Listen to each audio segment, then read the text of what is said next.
Hold firm, Boris. In EU, negotiation deadlines come and go, and while the final ultimatum issued by the European Commission may still have some stretch, we are pretty much at the end game. It is almost incomprehensible to many of Brexit voters that after 4.5 years, we are still in this mess. The final decision on what kind of Brexit we get is now down to just one man, Boris Johnson. One outcome that would be wholly unacceptable would be for an extension to the final date to be agreed. Already we can hear senior EU politicians arguing that as we are 97% agreed on content to end talks would be a mistake. I was even surprised to hear senior Conservative Eurosceptic MP David Davis suggesting this week that an extension was a very likely outcome. I would urge the Prime Minister not to give this option a moment's consideration.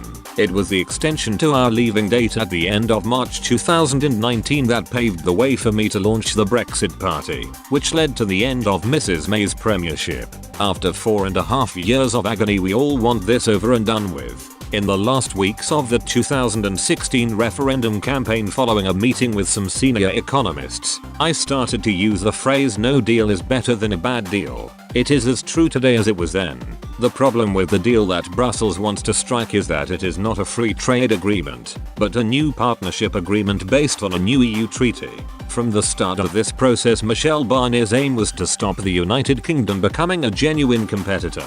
But we have to admit that mistakes have been made by the UK side, too. When Boris Johnson went to Brussels in October 2019 to an EU summit and declared victory of an oven-ready deal, it was greeted with a wave of enthusiasm here in the UK. We were all Brexhausted and there was little scrutiny of the document itself. I did try to warn people at the time, but no one was interested. The truth is that the deal was a new EU treaty, which, whilst open to interpretation, was very similar to the rejected attempt by Mrs May. It did not free up our fishing waters and kept us closely aligned with EU rules. One thing is for certain, Brussels will not budge very far from the provisions of that treaty. When the general election came later in the year, Boris Johnson made some promises that contradicted the treaty. But the key point is that we voted for Johnson and gave him a large parliamentary majority.